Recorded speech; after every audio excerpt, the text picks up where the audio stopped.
Welcome back. This is the Traders Network with continuing coverage of the Greenwich Economic Forum. I'm David Nelson. And I'm Matt Bird. Hey Matt, I just walked in. I came across the floor. I see a lot of the same people here from yesterday. I've been out for most of the day. What's happened this morning? Well, the big theme has been public-private partnerships and risk. Risk models, we're in an economic environment we've never seen before. Futures, options, equities, what's going on in the climate, how should we mitigate potential risk? When is it going to come down? Is it going to continue to go up? And that's been the theme on the economic development side of, we have no idea. There's no model to forecast. That's pretty dark. It's almost like throw everything out the window and start all over again. Well, I think that's Taleb. I think it's his name, right?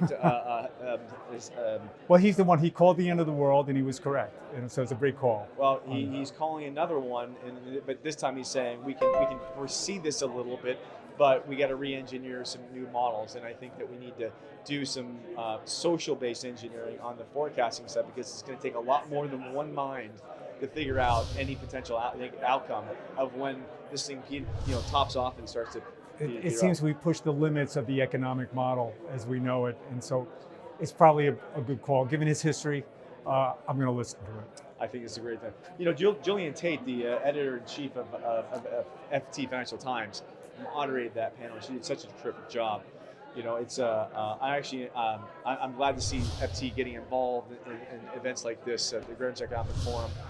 They're providing some real great thought leadership, but more importantly, I think they're driving visibility on, I'll say this again, public-private partnerships, which is creating this thought leadership environment. It's very much like WEF. Yesterday when I came in, everybody was talking about income inequality. What are the tools we're going to use to combat it?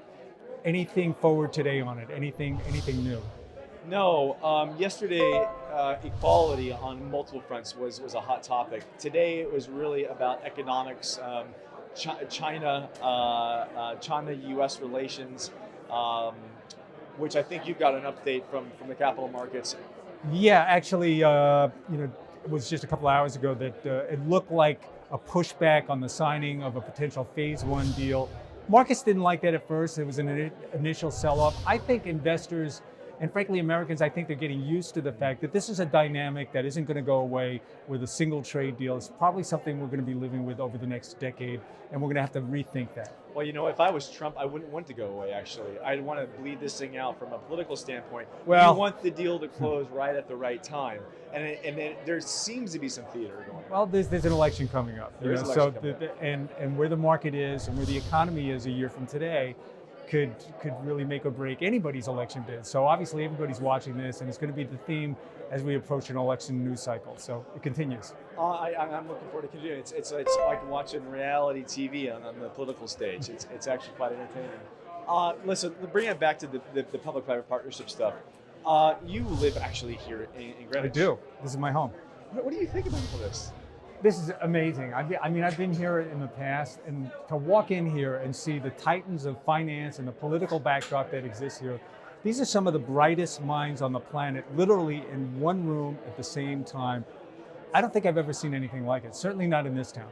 It's really exciting, and I think this is just going to continue to grow next year.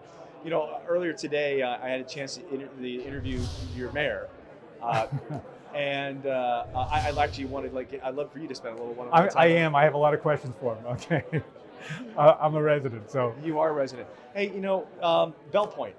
What's going on with Bell Point? Bell Point, we're actually right up the road here. We've been here for about a decade at this point. We are moving. We built a new building in Greenwich, but it is still Greenwich. It's not going to be on the avenue. We're going to be a little bit north of town, but we wouldn't leave. This is our home. This is where we want to be.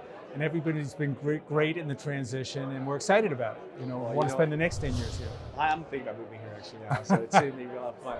Listen, I think we got some stuff coming up in a little bit. Let's come back in a few minutes and talk with some more people. Sounds great. Okay. Special thank you to our syndicate news affiliates, Fox News, ABC, NBC, and CBS. I'm David Nelson. We'll be right back. The 2019 Greenwich Economic Forum is brought to you by Bridgewater Associates. Meaningful work, meaningful relationships. Churchill Asset Management, Nuveen, a leading provider of senior and unitranche debt to middle market companies.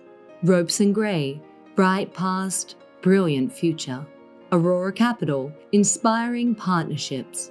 And Gramercy Funds Management, we are emerging markets. Special considerations to Bank of America, life's better when we're connected.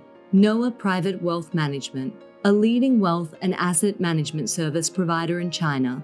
Guotai Jinan Futures, a leading brokerage firm for commodity futures and financial futures in China.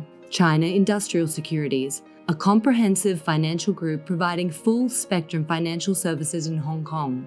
And Titan Advisors, built like a hedge fund.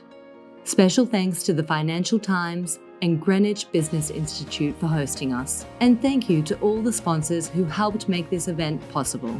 We'll be right back after these messages. Don't go away.